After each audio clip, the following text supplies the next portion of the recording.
Praise the Lord. Um, it's a privilege to be anchoring today's digging deep. So we're going to go straight to our study for today. So we're going to be looking at the fruit of the Holy Spirit. The fruit of the Holy Spirit. Our text is going to take from Galatians chapter 5, from verse 13 to 26. The book of Galatians, epistle to the church in Galatians chapter 5, verse 13 to 26. I will run through it. It says, "You, my brothers and sisters, we are called to be free, but do not use your freedom to indulge the flesh. Rather, serve one another humbly in love. For the entire law is fulfilled in keeping this one command: love your neighbor as yourself. If you bite and devour each other, watch out, or you will be destroyed by each other. So I say, walk by the Spirit, and you will not gratify the desires of the flesh.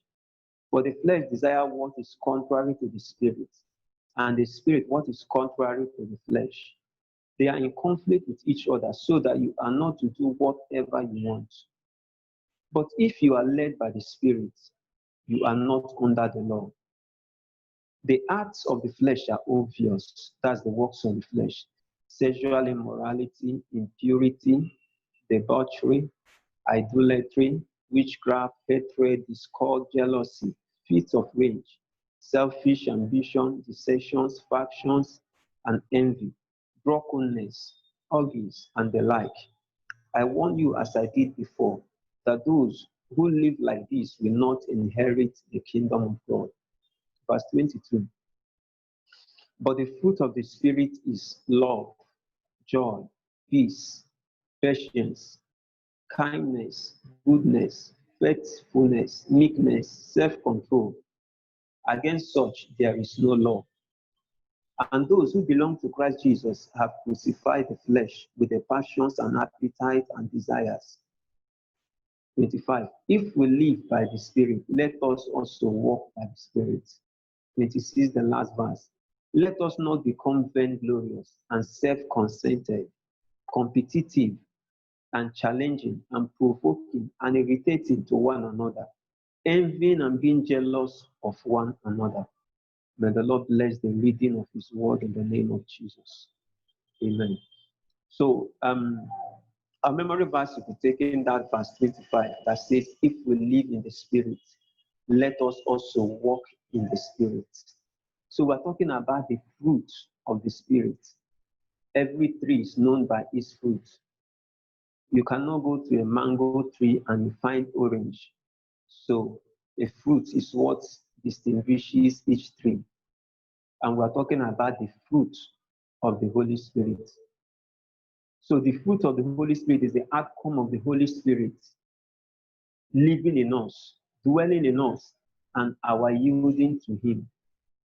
Notice one thing, He says the fruit. He didn't say fruits, that there's no S there. Fruits of the Holy Spirit. He said fruit. Unlike when we have the gifts of the Holy Spirit, that one there is S in the gift, but this one talks about fruit. It means that all these things we are talking about, we're expected to manifest these fruits. Unlike the gift, you can say you have gift of word of knowledge, you don't have gift of prophecy, you don't have gift of working of miracle, something of that nature. But this one talking about the fruit of the Holy Spirit. So this is the outcome of when we let the Holy Spirit live in us and we yield to Him. There are two things. One, living in us and we yielding to Him. The Holy Spirit, we may have received Him, but we are not yielding to Him. In the sense that He may tell me, "Oh, have faith, this thing will happen." I say, "Lord, I don't think, look at time has gone. I don't think this one can happen again." For instance, in the life of Abraham, it's possible he said, "Lord, everything, there's no hope again. I'm old, my wife is old, forget it. Isaac cannot come again, So He will live in us. He also wants us to yield to Him. He can tell you, "Do good to this person." Say, "No, this person doesn't deserve anything."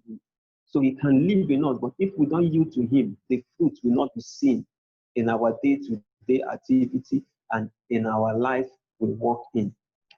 So Galatians 5, particularly from verse 17 to 23, gives us a sharp contrast between the works of the flesh and the fruit of the Spirit. So the works of the flesh are the natural outcome of what is called the old man. That's the man that has not received Christ, the old nature. The fruit of the Spirit is the result of the Holy Ghost acting through the new creature. That's the believer after we have become born again. The Holy Spirit working through us, making us to love, to have joy in the midst of troubles and challenges, making us to have peace even when there are storms everywhere, giving us courage to go through issues. So we want to look at what is the fruit? A fruit. What is this fruit we are talking about? This comprises of 9 grapes. If we look at that from verse 22, it talks about love, it talks about joy, it talks about peace, long-suffering, kindness, goodness, faith. It talks about meekness. It talks about self-control, which is temperance. What is this fruit? So we want to look at briefly, what are they? What comprises these fruits that the Holy Spirit will produce in us when we submit our lives to Him and allow Him to walk through us and allow His work to be seen in our life? Number one is love. Is a divine type of love. The agape love, the love of God. Like we see in 1 John 4:16, he says, and we know and believe the love God cherishes for us. He said, God is love, and we that lives in God live in love. So we cannot say we live in God when we don't have love, when we exhibit hatred, when we exhibit bitterness. So God is love. So if we live in God, we are living in love. The Bible says, what manner of love is this, that a friend will lay down his life? A man will lay down his life for his friends. He said, not that we love him, but he loved us, that he gave his life.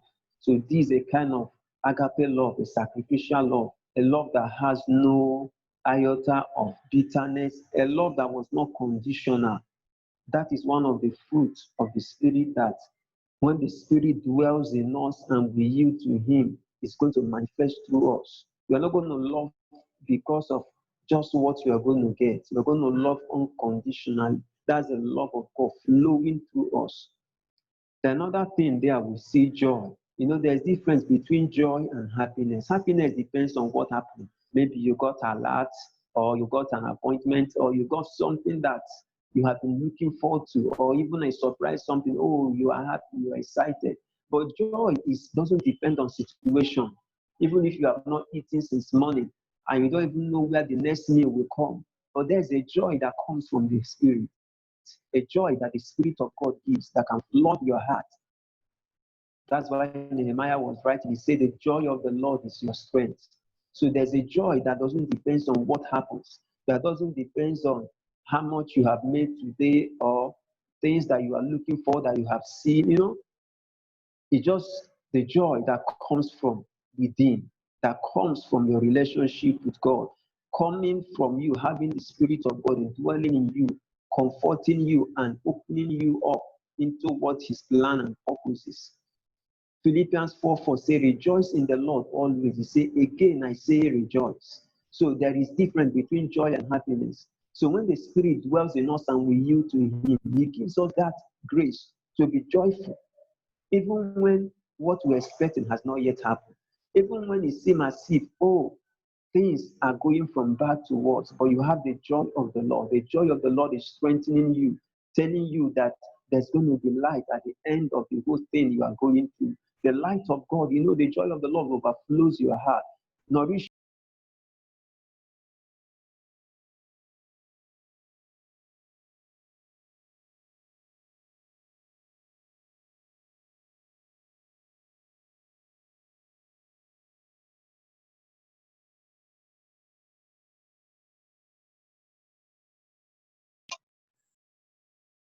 He says, let the peace of God rule in your heart.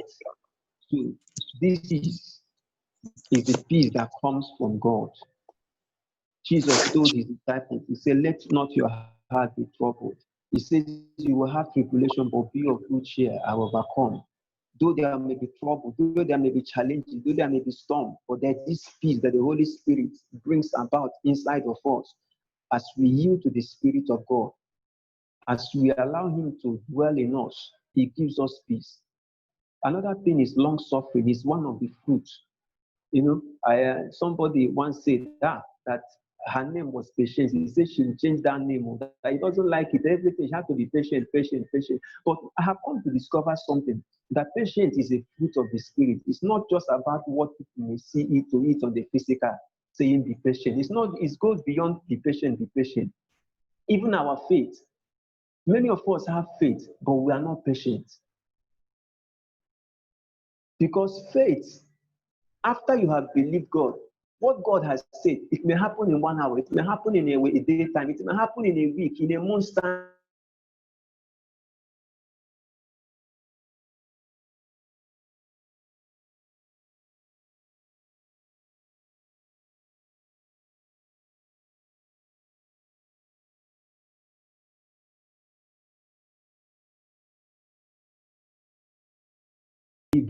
He said, you have need of patience after you have done the will of God, that you may receive the promise.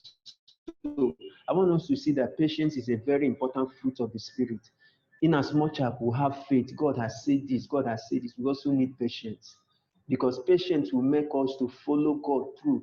You don't know how God will do it. That God said He will do this. You don't even know how He will do it. So He says, my ways are not your ways. So it's an important fruit that we must cherish and then yield and allow God to let Him have His full place in our hearts. The Lord will help us.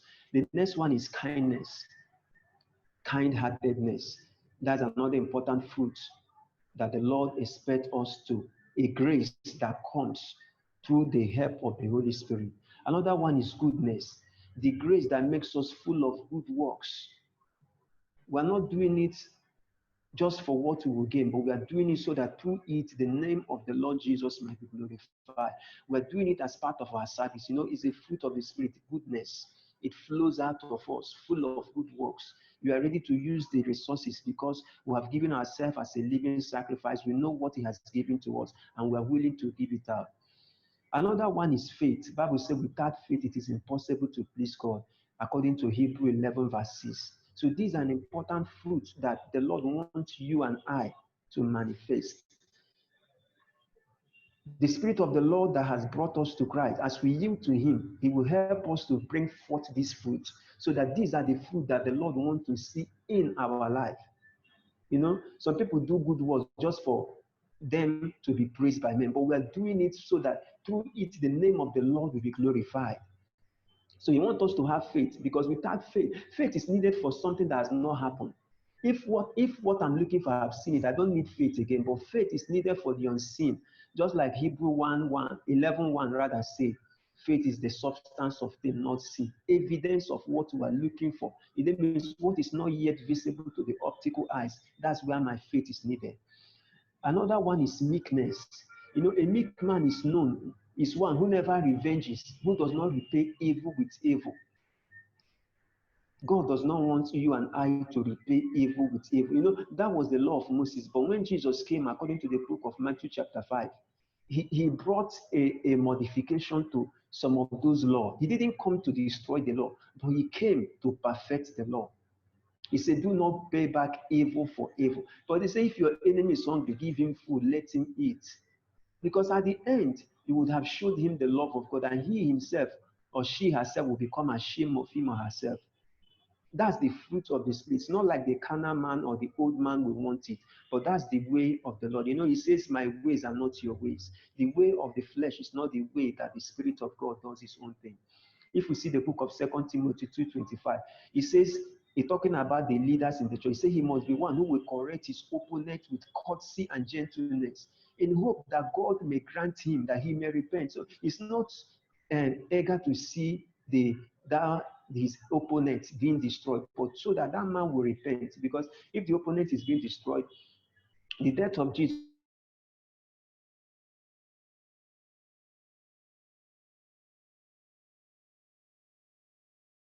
has no. Last one is self or temperance. doing things in moderation, whether it's in our appetite, in our dressing, in everything. He says, let everything be done in moderation. God wants us to live in moderation. So these are the fruits. So this is not, somebody may say, oh, I have self-control, but I don't have that meekness. So if you do me, I will do you back. God no go vex. But we have seen that God is vexing. When I do you and you say, make you do me back, it's not going to glorify God. So these are the fruit that every man who has accepted Christ ought to bring forth. But this will happen as we begin to yield ourselves and subdue the flesh, not allowing the old man to rule over us, but submitting ourselves and asking for help, because every one of us need the help of God. And God wants us to depend on him for help. Praise the Lord. So the next point I want us to look at, why is it necessary? Is fruit bearing necessary? We're going to see that in John chapter 15, verse 2. It says, a branch in me that does not bear fruit, it will cut away. So we see that fruit bearing is necessary. The only reason for our existence here after God saved us through Jesus is for us to bear forth fruit. When you look again in the book of that Luke 13 from verse 7 to 9, where the master was saying, talking about a tree, say for 3 years, this tree has been occupying space. It has not done anything good. He said, oh yeah, let's cut it down. But there was a voice that played and said, give it 1 more year, so that we can dig around it and see what it will happen within this year. So, people of God, the Lord is interested in we bringing forth fruit, because these are the only thing that will show that we are growing in grace.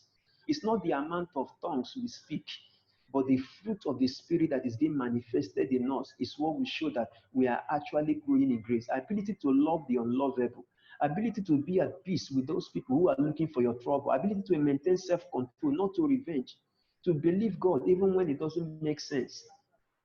Those are the things that will show that we are actually growing in grace, and that the word of God is actually having its place in our heart. How can I bear this fruit? We can only bear the fruit of the Spirit if we are dead to the world, dead to the flesh, and the flesh, the world is dead to us. You remember in John chapter 12, verse 24, there was something Jesus said. He said, unless a grain of wheat falls into the ground, into the earth and dies, it remains alone. Okay, look at it. When we go to, maybe those of you that have garden or that go to farm, in the village or wherever you may have a farm. When you plant a seed, that seed needs to die to bring forth many more. For instance, just take example for a tuber of yam. They will cut it into pieces. And when they put a small piece, that small piece will now go to become a tuber. When they put like 3 pieces of corn, and you see that thing will go to produce a stalk of corn that you'll be harvesting up to 4 or 5 inside of it.